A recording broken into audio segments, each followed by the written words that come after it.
The impact of Gorbachev's new thinking on Eastern Europe. The role of Gorbachev. Gorbachev wanted Eastern European countries to adopt his new thinking of glasnost, openness, and perestroika economic reconstruction.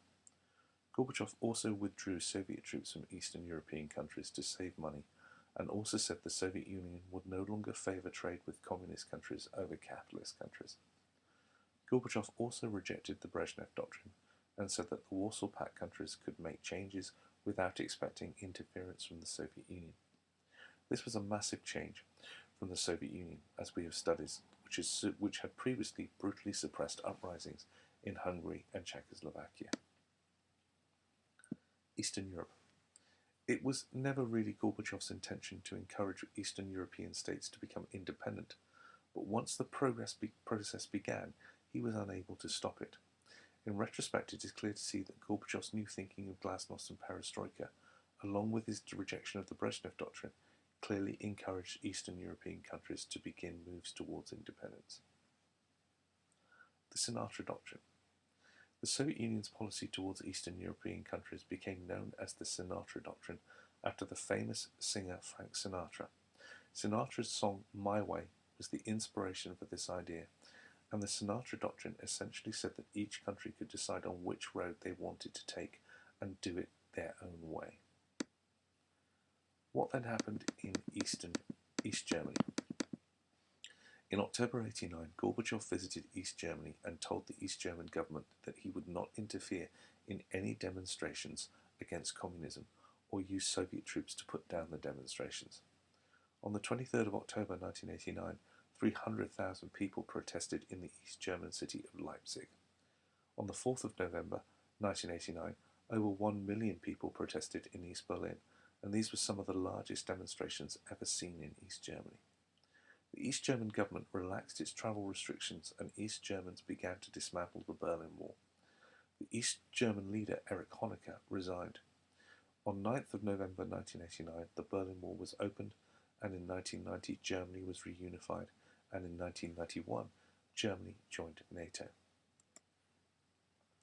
What happened then in Poland?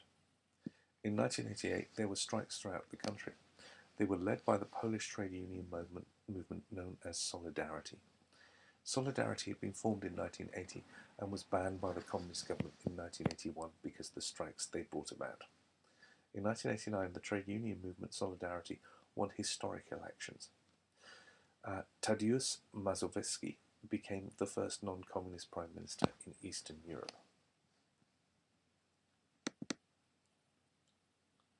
In Czechoslovakia, on November the 17th, 1989, huge demonstrations began against communism. Alexander Dubček, who'd led the Prague Spring in 1968, made his first public appearance in over 2 decades. On the 24th of November 1989, the communist government resigned, and on the 9th of December 1989, Václav Havel, a famous playwright, became the first non-communist president of Czechoslovakia since 1948. In 1990, Civic Forum, an alliance of anti-communist groups, won the democratic elections. In Hungary, in 1989, Gorbachev accepted that Hungary could become a multi-party state. In 1989, Hungary opened its border with Austria, and by 1990, democratic elections were held and were won by Democratic Forum, which was an alliance of anti-communist groups. What happened in Romania? The Romanian communist government was one of the most infamous in Eastern Europe for its brutality. Protests began against the communist leader, and on the 16th of December 1989, the secret police fired on demonstrators in Timișoara. The communist leader, Nicolae Ceausescu, fled but was captured and executed along with his wife in 1989.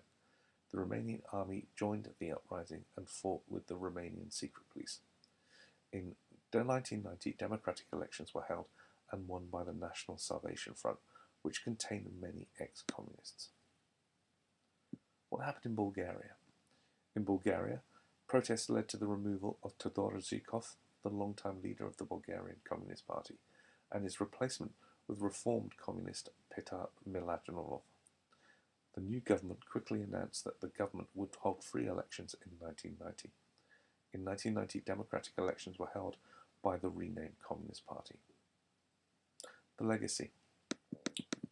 President Bush and President Gorbachev met on the island of Malta and, in their words, buried the Cold War at the bottom of the Mediterranean.